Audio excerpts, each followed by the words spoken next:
Bonjour à tous et bienvenue sur TV Profil Info. Aujourd'hui, nous abordons un sujet qui suscite de nombreuses réactions. Les États-Unis exerceraient de pression sur la Belgique pour renforcer le contrôle et la restriction visant certains voyageurs congolais dans le contexte de la résurgence de d'Ebola. Cette histoire soulève plusieurs questions.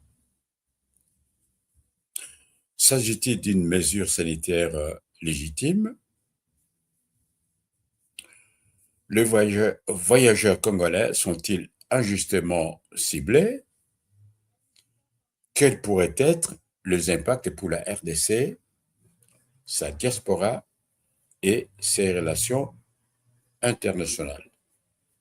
Dans cette vidéo, nous allons analyser les faits, comprendre les enjeux et examiner les conséquences possibles de cette affaire.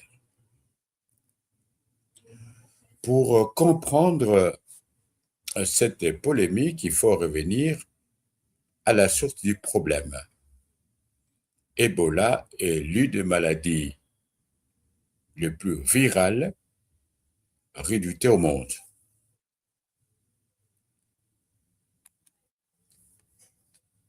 La RDC a déjà connu plusieurs épidémies au cours de dernières décennies. Dès qu'un nouveau foyer est détecté, les pays occidentaux renforcent généralement leurs mesures de surveillance afin d'éviter toute propagation internationale.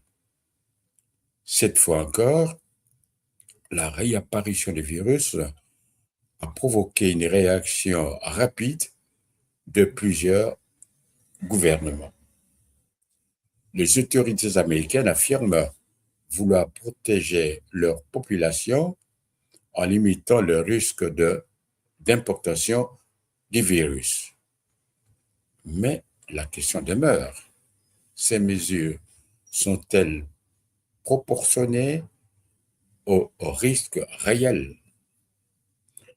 Pourquoi la Belgique se retrouve au centre de cette affaire? La Belgique occupe des relations particulières. La Belgique occupe une place particulière dans les relations avec la RDC. Des milliers de Congolais y vivent, y étudient ou y transitent chaque année. Bruxelles constitue également l'une des principales portes d'entrée vers l'Europe et l'Amérique du Nord. Si Washington souhaite mieux contrôler les déplacements provenant de la RDC, la Belgique devient naturellement un partenaire stratégique. Cependant, cette situation peut créer un malaise diplomatique. La Belgique doit-elle appliquer des mesures strictes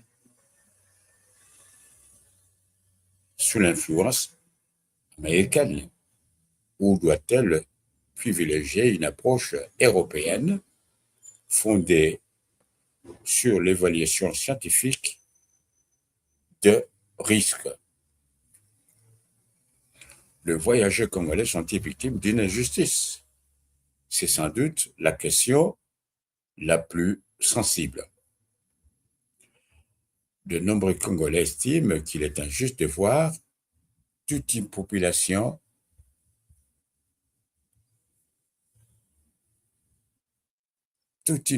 associée à une maladie présente dans certaines régions seulement. Un étudiant congolais vivant en Europe depuis plusieurs années représente-t-il le même risque qu'une personne revenant plutôt directement d'une zone touchée? C'est bien la question. Pour beaucoup d'observateurs, les restrictions généralisées peuvent favoriser la stigmatisation et renforcer certains préjugés. L'histoire montre que les crises sanitaires ont souvent entraîné de discrimination envers certaines nationalités et ou communautés.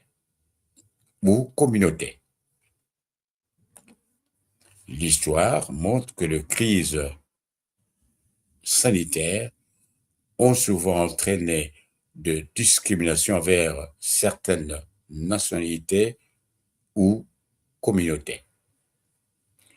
Les défis consistent donc à protéger la santé publique sans pénaliser inutilement 2 millions de personnes. Quelles conséquences pour la RDC? Au-delà de la santé, cette affaire touche également l'économie et l'image du pays. De restrictions de voyage peuvent affecter les étudiants, les hommes et femmes d'affaires, les sportifs, les membres de la diaspora, les investisseurs étrangers. Lorsque l'image du pays est associée à une crise sanitaire, cela peut freiner certains projets économiques et compliquer les échanges internationaux. Pour la RDC, l'enjeu est donc de démontrer sa capacité à maîtriser rapidement la situation sanitaire. Entre deux logiques, en réalité, deux logiques s'affrontent. D'un côté, les États-Unis défendent le principe des précautions maximales. De l'autre, plusieurs experts estiment que des contrôles ciblés et une surveillance sanitaire rigoureuse sont plus efficaces que de restrictions générales. Le véritable défi est de trouver l'équilibre entre sécurité sanitaire et respect des droits des voyageurs.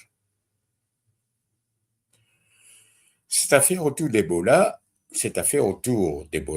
montre combien les crises sanitaires peuvent rapidement devenir des questions diplomatiques et politiques.